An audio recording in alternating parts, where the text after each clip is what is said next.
Hello and welcome to another enlightening edition of Health Check, the program where we discuss key issues that affect our growth, our health, our well-being right here on Voice of the People television. I am Praise Peters, and as always, I'm delighted to bring you fresh energy and a deep commitment to unpacking health concerns in ways that are real, relevant, and empowering.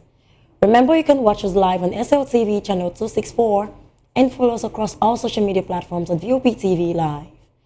Well, today we're focusing on asthma, one of the most common chronic respiratory conditions affecting both children and adults in Nigeria.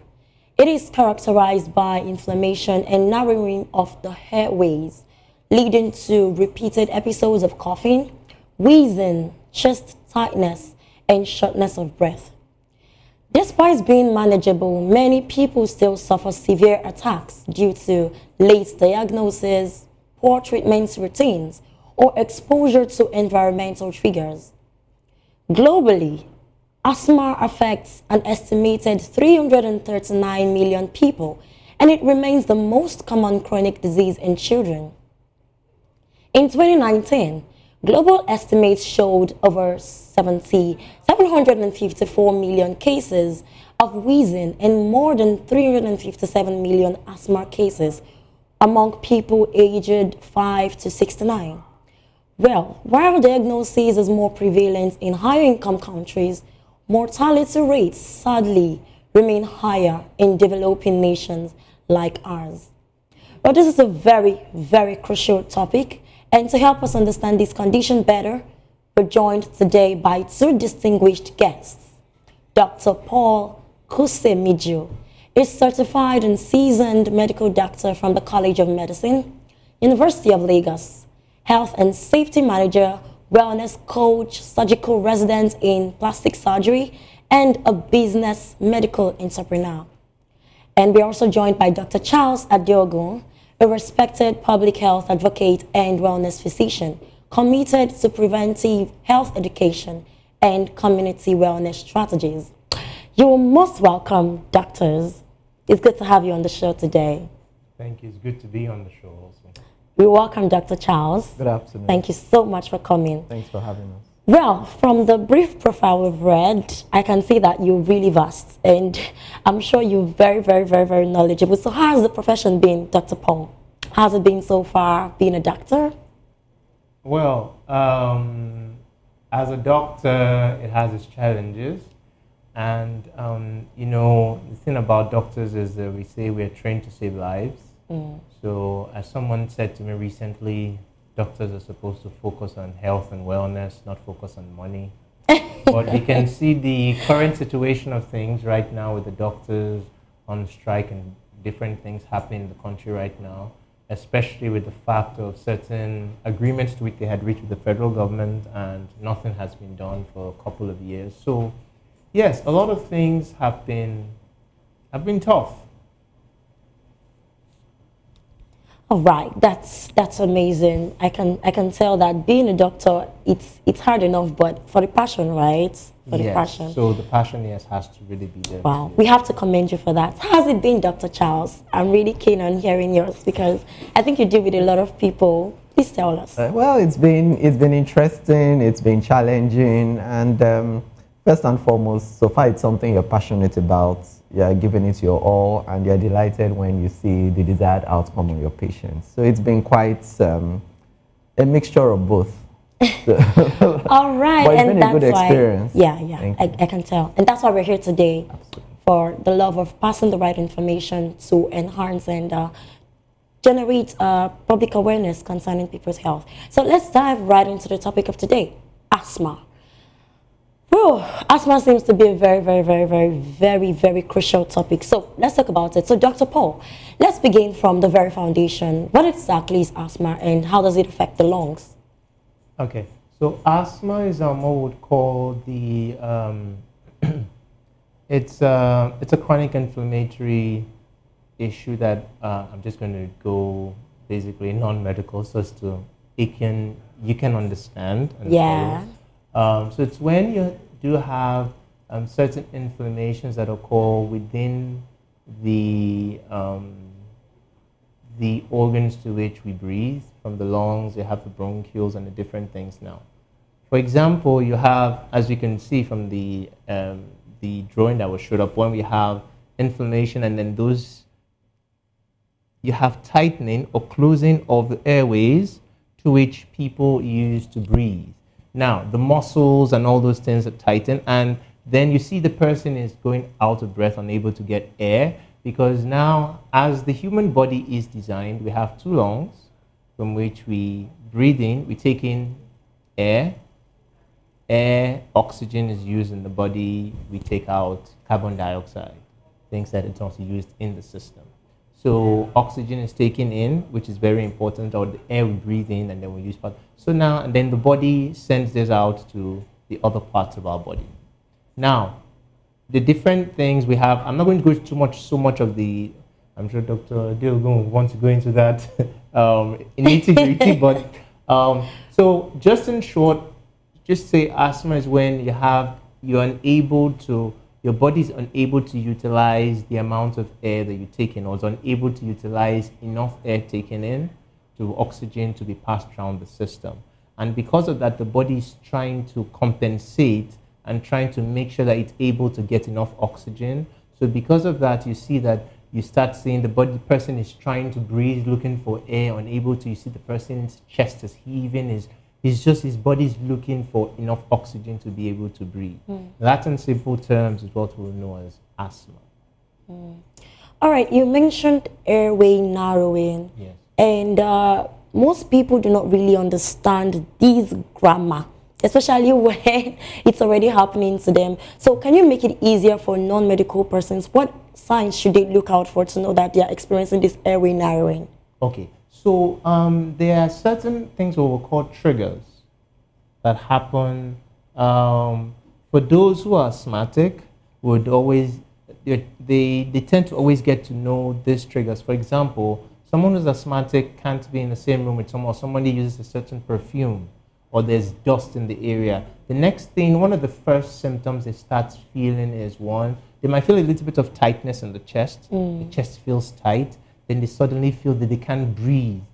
People are around, but they just feel like they can't get enough oxygen, or possibly the person might be in a room with a lot of people and then you just feel as if the air is still. You find that you can't. So one of the first major symptoms you would see is one, tightness of the chest and inability to breathe. You just find that you find it difficult, as if everybody is breathing well around you and you just find that you can't breathe yourself. The very best thing would be is to get out of where exactly you are and get out into another environment that's better, maybe less people and especially if you're in an area where possibly somebody uses very strong, or somebody with a strong perfume passes by you, and then all of a sudden you just start feeling this chest tightness and you feel as if you can't breathe. It's always just best to get away from whatever that trigger was, because that's definitely your system reacting to that. All right. So the airway narrowing, the inability to breathe is as a result. That's basically what we see when we talk about the airway narrowing. They're unable to get in air. So, all right, that's pretty much interesting. But from what you've said, I can deduce that it's a really, really critical condition. it is a very, really critical condition. Something that has to do with your breath already. Okay, let's move to Dr. Charles Adiogun. So, talking about asthma right now, is it hereditary? Is it something that just anybody can receive? I want to know how do people really contact this respiratory disease? Okay, thank you. So just like the doctor has said, it is a type of respiratory hypersensitivity. So it's a situation whereby an individual may be in the same situation or in the same environment as other people, but is reacting in a way that is different from other people. So that means that there's a kind of makeup of that person that makes the person a little more sensitive than the general population. So yes, there may be a genetic basis to it, just like most illnesses have genetic basis. So it's an allergic reaction. So there are triggers like he mentioned, or they're called allergens. It could range from what he said, strong fragrances, to pollen, to dust, to fumes, to some types of foods in some people. And then you just notice that they have this wheezing, this coughing, chest tightness, heavy breathing, shortness of breath, it could really, really be a very distressing situation for the patient and even for people around who are witnessing an acute attack of asthma.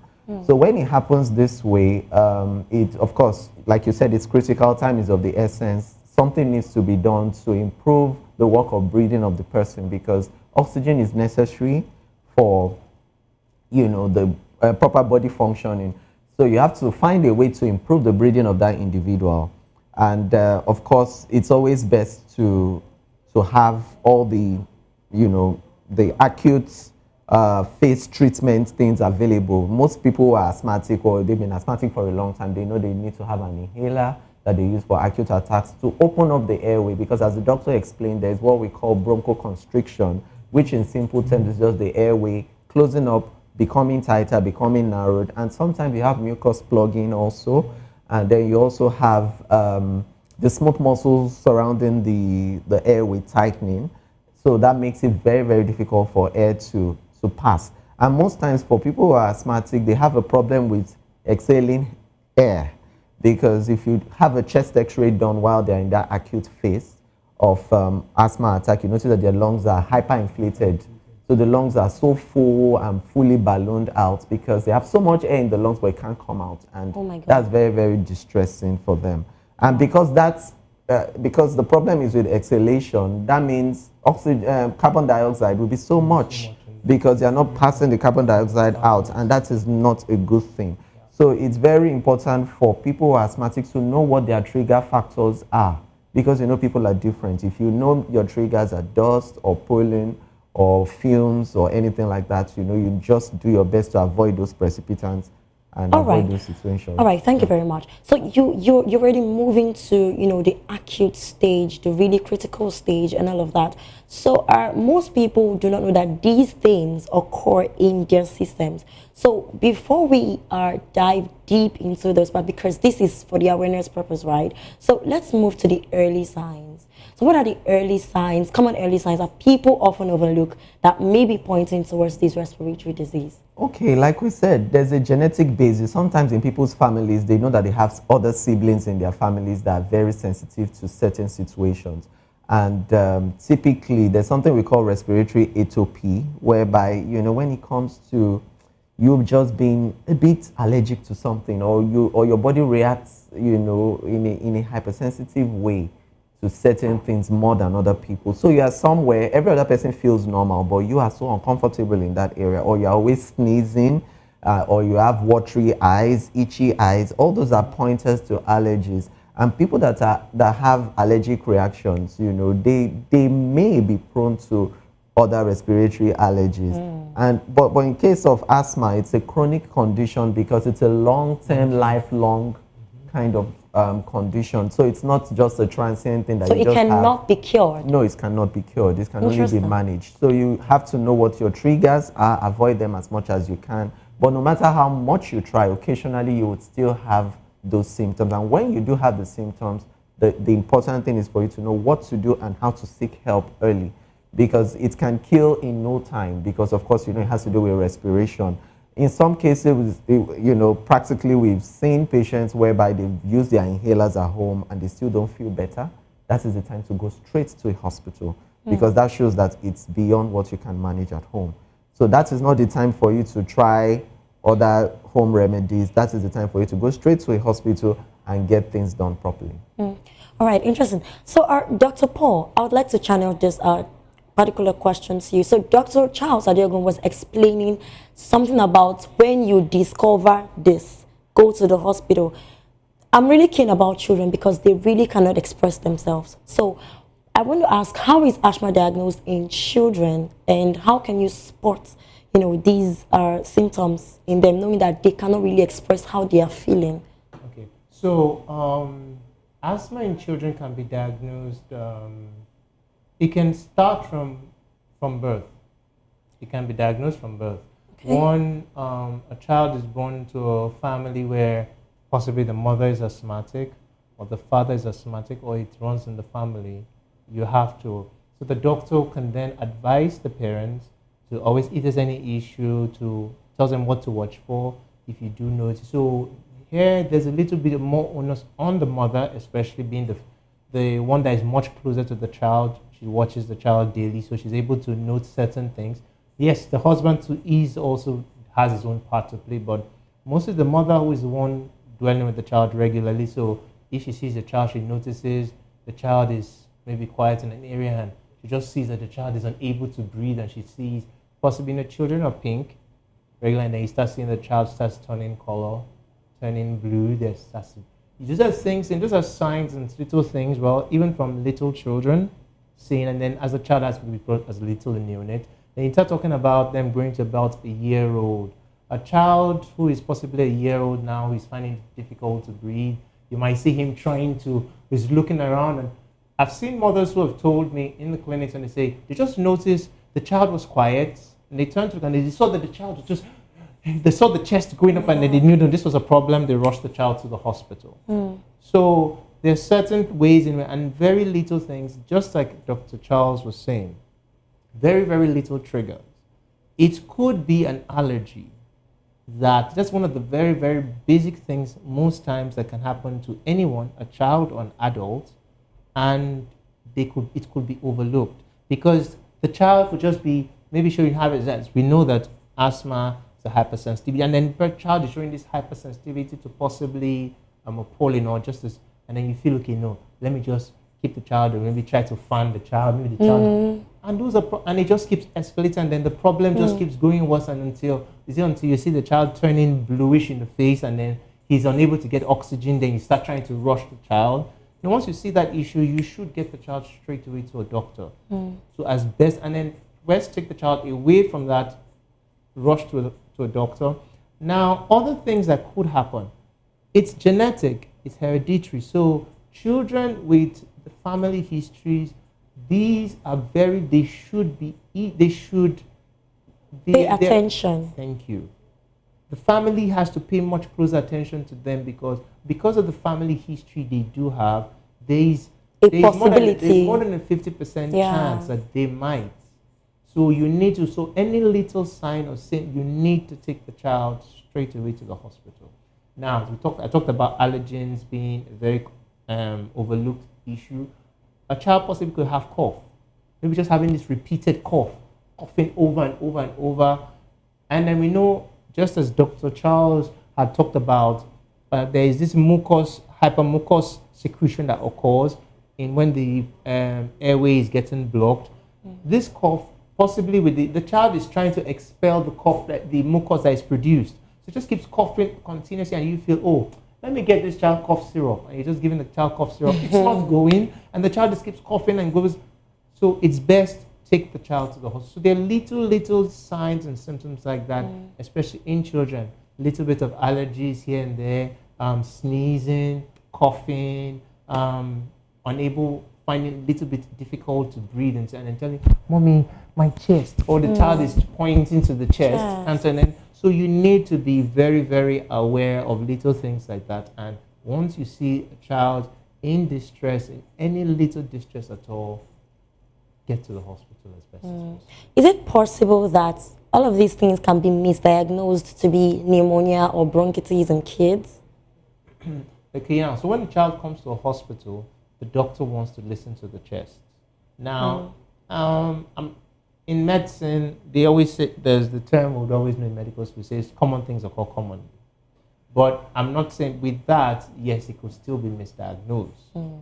Depending on if now the doctor, because you should be able to, as a doctor, to be able to see signs and then know the kind of test you need to run, ask for family history. Once you have a family history, you basically run around so you do different, and then you do check on possibly you could do an allergen test if that is even available. If it's not available, there are other things to do and run. Now, if you see, before you start thinking, yes, a pneumonia. Now, with other things like that, you're looking at an infection. You're looking at other things. All right. Sometimes we can think too high and want to go that far, and then the basic things such as an asthma that's happening to the child, or let's say a child is having a cough now, and then we're thinking, we listen to this, and we're thinking we can hear crackles, and then we're thinking, possibly pneumonia, is that give IV ceftriaxone, and then this child is having some respiratory issues, he's still not able to get in air and all those things, and then you're battling another issue entirely. But the main thing that needs to be tackled is not done. So yes, it could be misdiagnosed, but it's a very common thing that surprisingly with the rate at which it's seen mostly in our developing country, you would think it's something that, and one of the major things where the issue comes in really is not the mortality, which, if you remember, you talked about the high mortality, Yeah. especially now. It's not majorly because of the misdiagnosis mostly in the facility.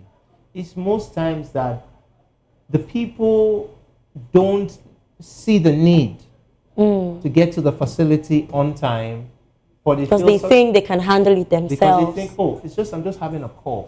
I just took coughs. Self-diagnosis is actually a killer. Well, let me go and lie down and rest. Yeah. So someone has been cooking. I've been perceiving the fumes. So maybe that's what was getting to me. I just need to go and lie down and rest. And the chest is just going bad. Yes, So yes. we just basically, and then they think, and then all of a sudden, by the time maybe the husband or someone else sees the lady, already or whatever, too it's already late. too late. You're rushing to the hospital. The woman parks on the road. Yeah. So we have all these things, and they see them in so many record numbers. Yeah.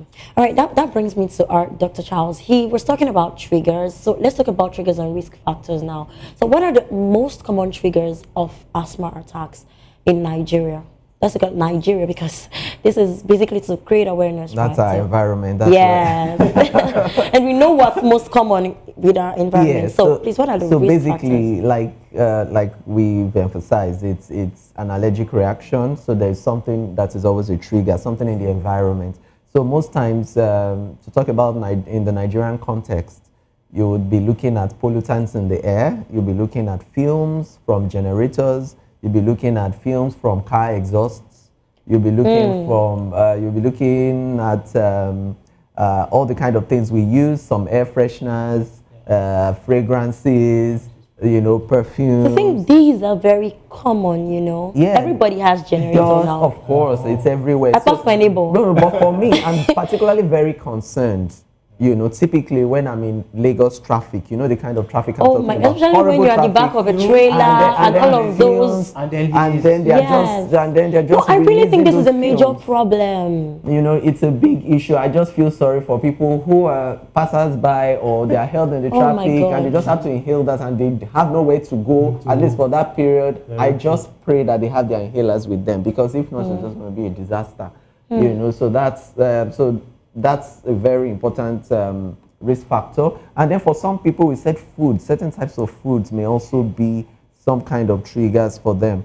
But basically, the thing is, I know as people get older, they begin to become more self-aware and they begin to know what works for them and what doesn't. So for a lot of people who are beginning to be able to identify their triggers, they can actually work towards avoiding exposure to those triggers. That at least would minimize the frequency of attacks. So everyone needs to pay attention to Need their to pay attention. peculiarities. And then for children who are still probably a bit naive or they don't really know everything, you seeing the big picture, the responsible adults in their lives, pay attention guardians to or them. patients or parents rather, to be able to pay attention to those triggers and be able to guide them that, look, you don't take so much of cold stuff, you don't expose yourself to cold, all those things may also be potential triggers for some people. So those are the common risk factors that we actually identify. All right, you talked about foods. I'm really, really keen on that. What kind of foods could possibly trigger asthma? Well, the truth is there are certain types of, it varies for different people. Some people may take chocolates and What? yeah. Okay. And some people may also take certain types of seafoods because we've seen people take certain type of seafoods and they just have swollen face, swollen lips and all that. And all my life, I thought it was just peppery foods that could trigger asthma. No. You even take nuts. Yeah, and some people, exactly. Nuts. Nuts, yes. Nuts And they can have be a very major major trigger trigger. for some people. Absolutely correct. Wow. Yeah, so that's why you need to keep a food diary and then be very observant and be self-aware and know what usually is your trigger and try to avoid them. Yeah, Dr. Paul, people can barely identify that. They could just mistake it for something else. So are there stuff like allergy testers or something like that? Or all we have is to just pay attention to ourselves? Now, you can't have an allergy test in the comfort of your home. You have to get it in the hospital. You get to the hospital, there are allergen tests now to check for hypersensitivity and different other things. So when you get to the hospital, the doctor can run these tests. The allergen tests to run for those who have allergy. But no matter the thing about the tests is also the very important thing, paying attention to you yourself. You are the best knowledge for whatever else it would be. So if you do know you are allergic to nuts, before the doctor is even going to start running allergen, you'll tell him, the doctor, I'm allergic to this, I'm allergic to this. He's able to, with that, it saves you a lot of trouble. It saves the doctor. So it's, yes, the allergen test is there and good for maybe for those right now who maybe just have allergic reactions and are not sure what it is, what's causing Okay. it. So you want to run this test. Okay. But for you, if you do know the test, if you do know what's causing your reactions, for example, I have friends in which they know that they don't stay where people use perfumes because they know those are their triggers. She perceives a particular perfume, she goes into an asthmatic crisis Oh right my away. God. So she doesn't use perfumes herself, but she cannot stay in the room. So when she does it, she's like, oh, I mean, this person is, please get me out of here. Because so she already knows her trigger. So she doesn't have to wait to even do an allergen. She knows I need to not be in a room where people use strong perfumes. It affects me. So that's why I said, that's why we talked about, it's always good for you yourself to also know what are your own personal triggers. All right, so I have a couple of asthmatic patients in my corner, and most of the time when they swing to that stage, that critical stage, that particular crisis, it's almost like we can't find what exactly happened. So is it possible that emotional stress or anxiety can trigger asthma crisis? In my opinion, it could. And this is now, not everyone might want to agree with that, but for me, it could, because I have had patients with those kind of things. Wow. This woman, she's been in a little bit of an emotional possibilities with the husband and different things.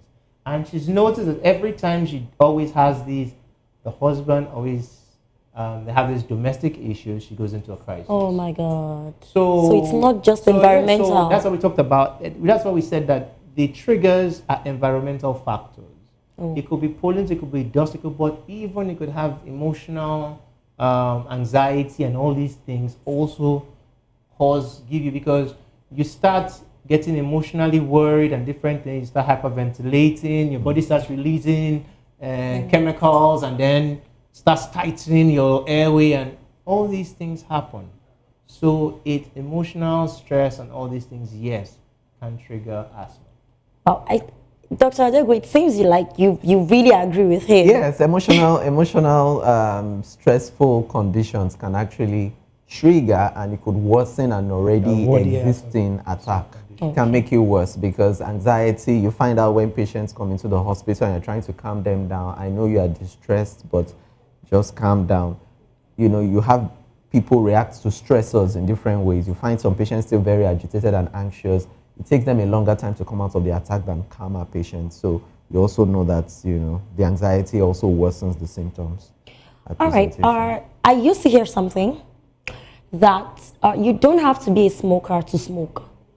Yes, correct. Correct. I even hear that it is worse than those that smoke themselves. So I'm really, really particular about smokers and secondhand smokers. So are they at higher risk of, developing asthma? Well, the truth is, when it comes to smoking, it is one of those things that we say it's a potential risk factor for all the terrible things you can think of in the human body. All the cancers, or most of the cancers, if not all, has smoking as a risk factor. You can't be wrong listing smoking as a risk factor. So not smoking is not enough. Even for the passive smokers that are just around the active smokers, they also carry a risk of that. So basically, smoking is already a problem, for everybody, regardless of whether they're asthmatic or not. But when asthma is in the picture, it's now a double blow. Yes, so it tells you that there are certain constituents of cigarettes that make it really, really detrimental to our health. It contains hydrogen cyanide, contains some radioactive substances, increases that are carcinogenic, meaning that they are cancer causing. And then it contains all sorts of chemicals that you know, you may even use as toilet cleaners and all sorts of things. And all these are very, very detrimental to our respiratory health. All right. Because you are a public health advocate, I really want to throw those questions to you. So we've talked about how that communities can really, really affect these situations, knowing that, you know, you have to be on traffic and all of that. You have to be in traffic, rather. So what can you suggest that communities should do to reduce these possible risk factors, you know, crowded areas and all of that for asthmatic patients to help them, of course? Well, for asthmatic patients in general, you know, they're just a fraction of the population, but creating awareness, you can never go wrong with that. We always advocate for health education, let people understand the nature of the condition they have, what are the risk factors associated, and then what are the signs to watch out for, and what are the crucial steps to take in the face of an acute attack. So basically, environmentally, I think that you know, this is not going to happen overnight, but it will have to involve a lot of policies, you know, being in place, and then strict enforcement of such policies. Yeah. Like the environmental Ministry of Environment will have a huge role to play in Yes. making sure that exhausts from industries, from vehicles, from generators, you know, Are kept away from the general and then you know, there are new ways of doing things, you know, in other climes where, you know, everybody is talking about the environment being, keeping the environment green and healthy, you know, and minimizing toxic waste into the, or pollutants into the air, because some of these things are things that have successfully depleted our ozone layer and has cost us, you know, a lot of problems, and you know, with global warming and the likes of them. So it's very important that the environmental ministry, you know, should, you know, get up a campaign or some strategies and implement things that will make sure that the way we get rid of these exhaust fumes, you know, there's a better way to manage those things. And well, unfortunately, there may be need to put an end to certain sources of these fumes somehow. Maybe you work on your power system, and then you don't have to be using generators anymore. Yes, and then you need to possibly improve on your automobiles too, that they don't, you know, burn fuel or combust fuels that, you know, emit such toxic fumes anymore. But it's more important that people are well educated and they know that, okay, these are areas that we should avoid, and these are things that we should stop doing. And of course, like we mentioned, smoking, you do not expect somebody who is a non-asthmatic to be around smokers or even attempting to smoke, no matter how much the pressure is. Yeah. You know, and this goes about talking about teenagers and adolescents because of peer pressure, and you're experimenting new things, forgetting that this may not be suitable for you. But just because you want to fit in, you just do what others are doing, whereas you are actually shooting yourself in the foot.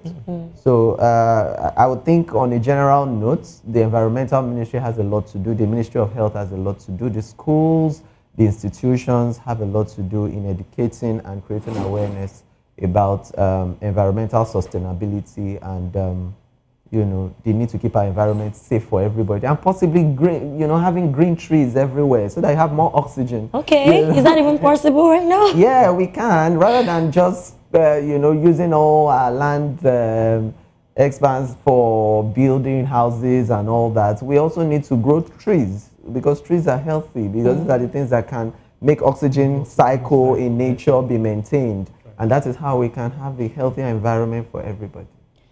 All right, basically all hands need to be on deck. Communities, schools, governments, and even we as individuals. But right about now, we'll take a short break. And when we return, we'll be talking about prevention, treatment, and management, of course. Please stay tuned.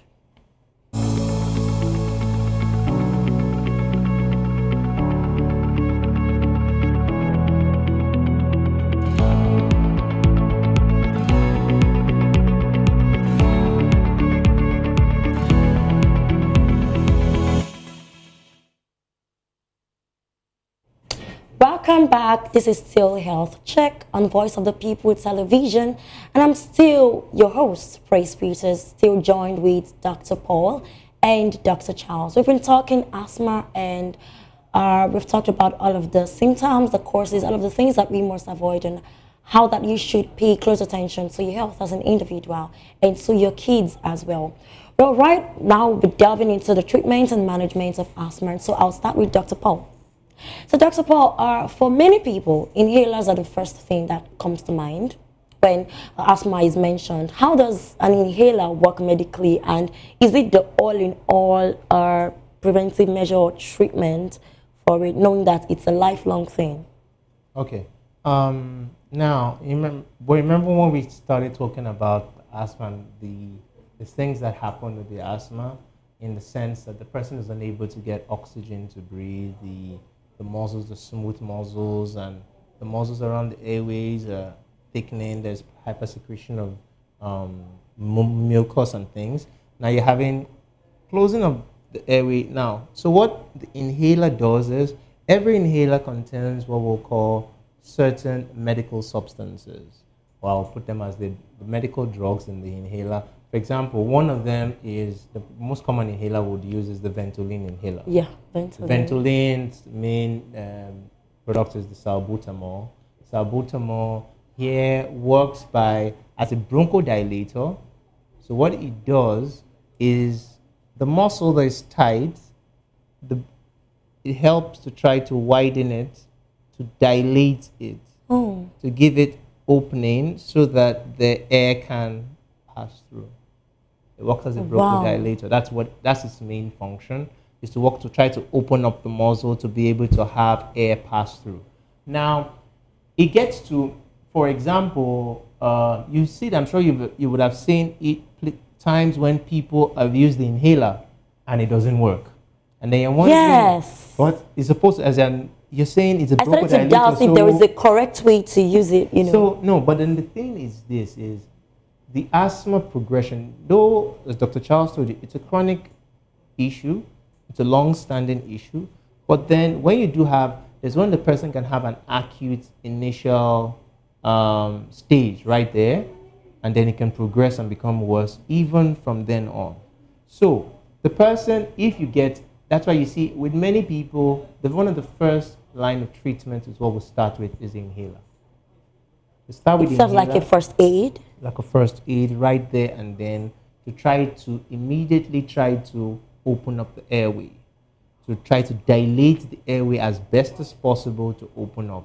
Now, in dilating the airway, for example, if a patient has already had the asthma for an extended period of time, not gone to the hospital, there's so much mucus secretion already there. Now, in opening the airway, there's still not going to be enough air to pass through. So the person uses the inhaler to try to open up the airway, but still not able to get oxygen passing through. So therefore, then going to the hospital, other things can then be used. We then start using things, corticosteroids, nebulizers. Then you go into nebulizers to totally now work in trying to break down and as much as possible create an opening through that airway for oxygen, to clear that airway, even with the mucus and everything, totally clear it up for now. In that form, this is what it is. You're using the nebulizer is the salbutamol in the vapor stage, right? So, but then now you're pressing it, you use it with the puffs and the different things and try to. Now, but you can see even with the nebulizer, to shock you to know that with the nebulizer, some of the things we even use, starting if you're going to nebulize, we can nebulize with so many things. We can nebulize with saline water, we could nebulize. But then even we also nebulize also with salbutamol. The same salbutamol that's in the Ventolin inhaler, you could also nebulize, and it is a much faster and much more effective thing. For example, so if the person has used an inhaler and it's not effective, one of the next stages, most of the next we will go to is aminophylline, then ipratropium bromide, and then from then on, if none is working, the next stage you'll get to is the nebulizer.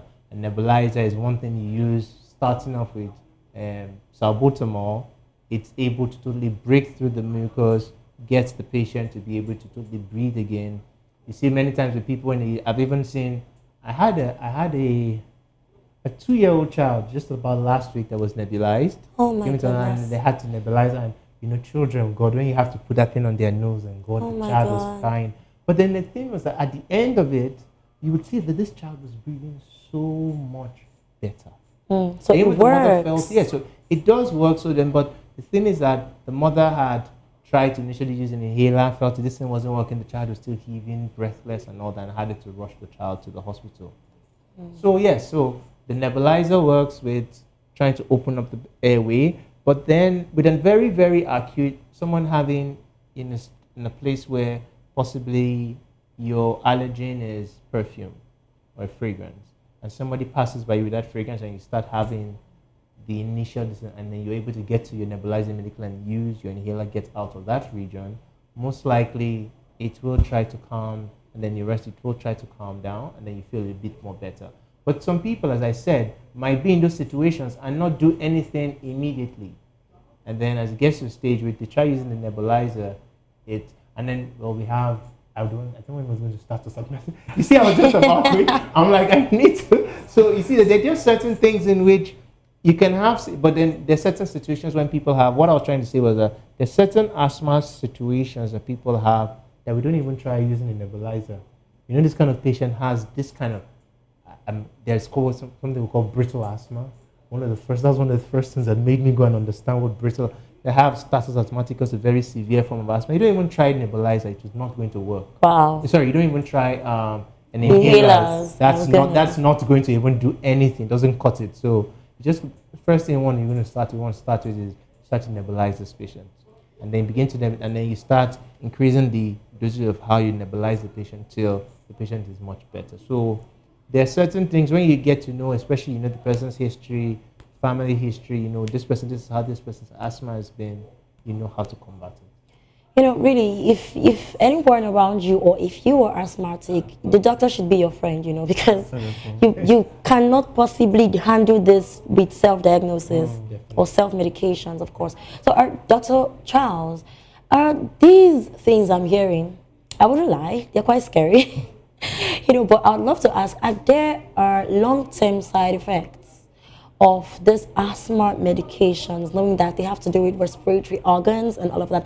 And how often should an asthmatic patient visit the hospital for checkups? Okay, thank you. Just to add to what the doctor has said, there are also some triggers I think are worth mentioning. There's something we call exercise-induced asthma. Exercise. Yes, induced asthma. Somebody doing a lot of exercise. So when a person is exercising, then he just goes into. Meaning exercise is not even for everybody. Make use that one old body. So in exercise-induced asthma, then you now introduce things like Montelukast. The way it works. It has its own characteristic mechanism of action that helps to improve breathing, and then also you may also have aspirin-induced asthma. Because certain people, when they're on aspirin for whatever reason, either because they've had a heart attack before, or maybe they need some blood thinners for whatever reason, and they're also asthmatic, they may go into an asthmatic attack if they are sensitive to aspirin. So that's why it's important that when you self-medicate, you may be actually be counterproductive, because you go to the pharmacy and you ask for aspirin, which is not wrong because that is what your doctor has placed you on at some point, but you forget to tell the person dispensing your medication that you're also asthmatic, and the person is not a magician to know what you have. Yes. So the person may give you something that is not appropriate for you. But if you're always going to your doctor, a doctor that has your history, that knows everything about you, he would always consider the big picture before he recommends any medication for but you. Doctor, I'm so sorry to cut you off there, but many people turn to things like ginger, steam inhalation, herbs, and so on. So I was going to ask, since these are quite natural, can alternative treatments help sometimes? They would Or could not. they be very They would dangerous? not really help you because, like we described, you also agree that it's a scary situation when you find somebody finding it so hard to breathe in acute respiratory distress, and the person is having shortness of breath, and then you're doing steam inhalation and you're doing ginger and garlic or whatever. No, that's not going to be helpful. You need the right treatments to be instituted so you can actually get the needed cure, or not cure now, improvement in your breathing. Yes. So it's very important for us to also go back to your question where you asked about asthma being, yeah, it's long term, it's lifelong, and it's good to come to terms with that and be at peace with that, because I know most Nigerians hate hearing that a Yes. condition is lifelong or long term. But the issue is that once you know that there are medications that would improve your complaints or improve your symptoms, then it's better for you to go for it than for you to shy away, or you say you're tired of taking the medication. So how often should they visit the clinic for checkups? Well, an asthmatic patient must go for frequent checks because As frequent as possible. yes, because it's very possible for you to also have, respiratory tract infections. You have community acquired infections. You have like the COVID, for instance, when it happened, it affected everybody. So for people who were asthmatic, it was a particular risk for them because they carried an extra risk factor, because COVID, of course, was a respiratory illness majorly, and they already had an underlying, chronic respiratory condition, so it would make breathing worse for them. So definitely, if there's an outbreak of a respiratory infection, asthmatics should be on their toes. They should have a high index of suspicion. They should be very observant, go for their wellness checks, and at the slightest symptoms, they go to the hospital. It's very key for them to do that, because you can actually have an asthmatic attack coexist with a respiratory infection. Yes, and that can really be bad. And particularly for people in the extremes of ages, the little children and the elderly. So you find out that in both extremes, you may find out that their immune status is not what it should be. The ability of their bodies to fight off invaders is not what it should be. Okay, doctor, we've been talking about the individual now. Dr. Paul, I'm trying to wrap my head. I'm a very imaginative person. And I'm trying to think about, what about the people around these asthmatic patients? What can they do to help an asthmatic patient when they're having their episodes? Especially, it might not even be their family members. It could just be anyone, probably schoolmates or anybody. But this program is for awareness purposes, right? So is there something that anyone around an asthmatic patient can do to help an asthmatic patient when they're having an episode? Okay. Very, very good question, especially because we're in communities. So these are things that is very good. One of the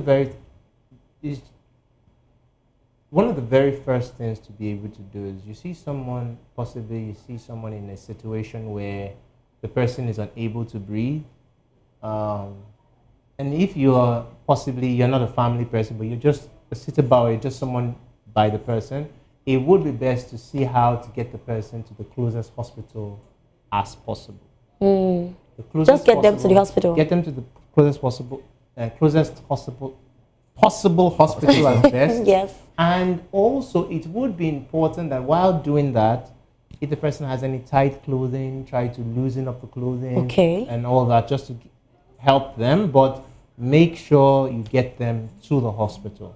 That would be the best help to render. Not to crowd their space. Yes. Somebody falls, just try to clear the area. Exactly. People would want to see what's happening.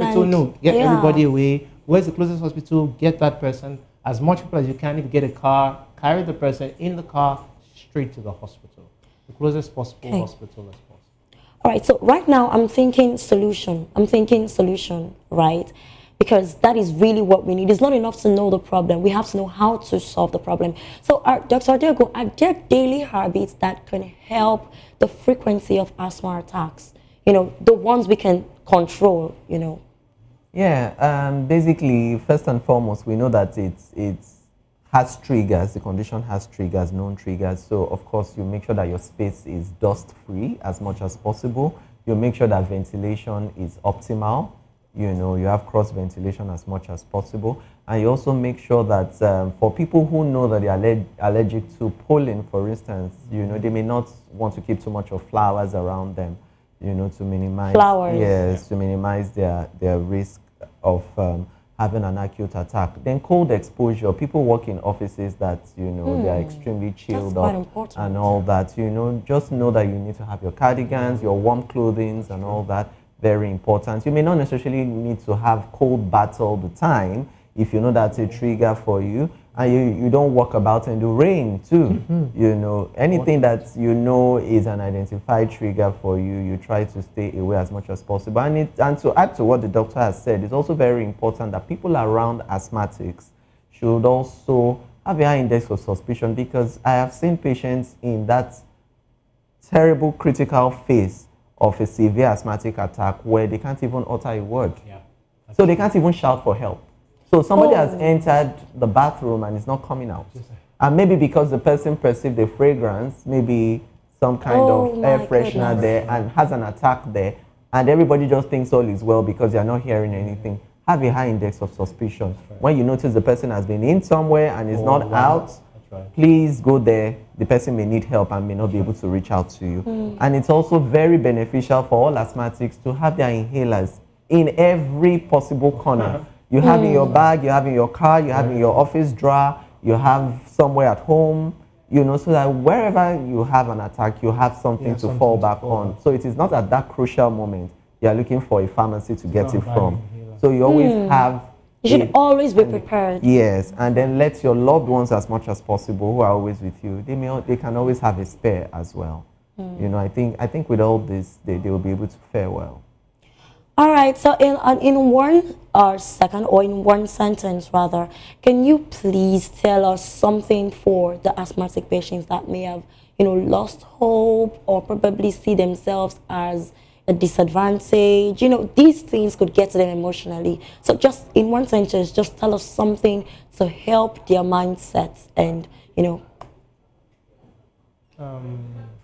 Hope is never lost. Hope is never lost. So we in one sentence, just to say, we all have equal chances at life and health, and it's only the person that's alive that's able to make a better living. So don't try to be a hero in anything. You have an issue, if you can, get help immediately.